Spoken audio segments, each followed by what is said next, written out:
Mac अपनी जान बचाने के लिए जमीन पर लेटकर मरने का नाटक करता है, लेकिन उसका पीछा करने वाले छोटे टॉय सोल्जर्स इतनी आसानी से उसे छोड़ने वाले नहीं होते। दोस्तों, आप देख रहे हैं सिल्वर स्क्रीन कहानियां। वो सीधा उस पर निशाना बना लेते हैं।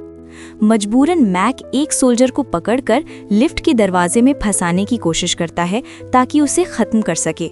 लेकिन हैरानी की बात ये होती है कि इतना छोटा टॉय सोल्जर गजब की ताकत दिखाता है और दरवाजा बंद नहीं होने देता। कुछ देर बाद आखिरकार वो कमजोर पड़ जाता है।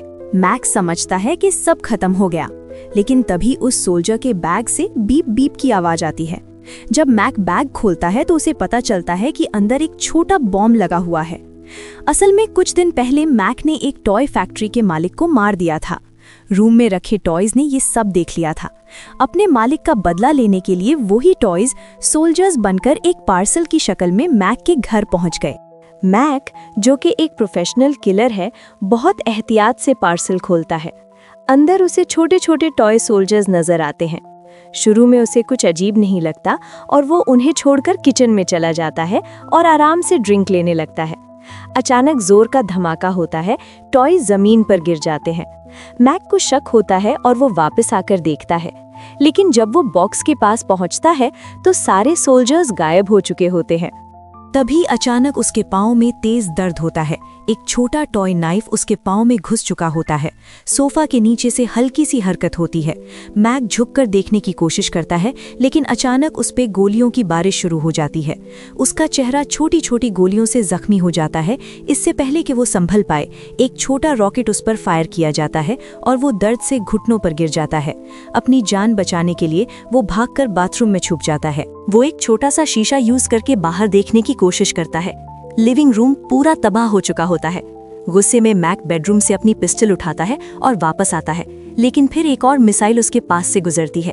मजबूरन वो वापस किचन में छुप जाता है और सोफा के नीचे अंधाधुंध फायरिंग शुरू कर देता है। जब गोलियां खत्म होती हैं तो नीचे से कोई आवाज नहीं आती। मैक सोचता है सब खत्म हो गया, लेकिन जैसे ही वो सोफा उठाता है उसकी आंखें खुल जाती हैं। नीचे हंड्रेड्स टॉय सोल्जर्स मौजूद होते हैं। वो बिल्कुल एक असली आर्मी की तरह ऑर्गेनाइज्ड होते हैं।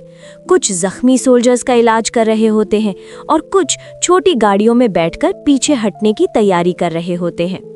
मैक उन पर हमला करता है और कई सोल्जर्स को खत्म कर देता है, लेकिन तभी 3 टॉय हेलीकॉप्टर्स उस पर हमला कर देते हैं।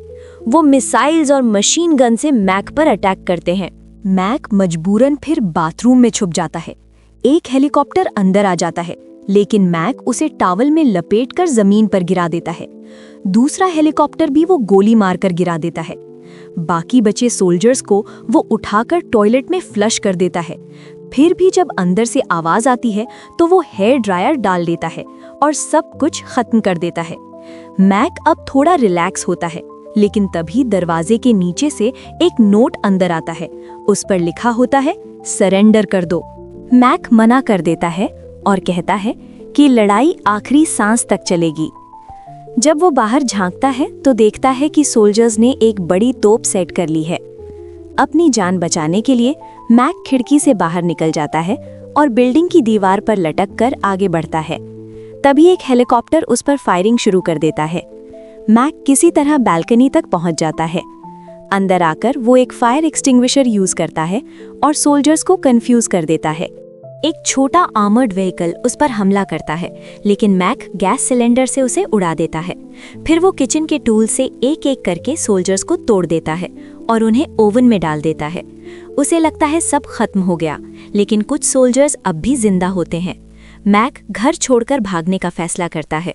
लिफ्ट में जाता है, लेकिन वहाँ एक स्पेशल फोर्स टॉय सोल्जर पहले से मौजूद होता है। लिफ्ट अंधेरी हो जाती है और वो सोल्जर अचानक अटैक करता है। मैक उसे रोकता है, लेकिन सोल्जर वेंटिलेशन से ऊपर चला जाता है। मैक भी उसके पीछे जाता है। दोनों के दरमियान जबरदस्त फाइट होती है। मैक किसी तरह दूसरी लिफ्ट में जंप करता है, लेकिन सोल्जर वहां भी आ जाता है। आखिरकार मैक उसे पकड़कर लिफ्ट के दरवाजे में फंसा देता है। दरवाजा बंद होता है और सोल्जर क्रश हो जाता है। मैक सुकून का सांस लेता है, लेकिन फिर उस सोल्जर के बैग से बीप बीप की आवाज आती है। जब वो बैग खोलता है तो उसमें एक माइक्रो बॉम्ब होता है और अगले ही पल जोर का धमाका होता है। इस बार मैक बच नहीं पाता और यहीं पर ये अजीब और जबरदस्त कहानी खत्म हो जाती है।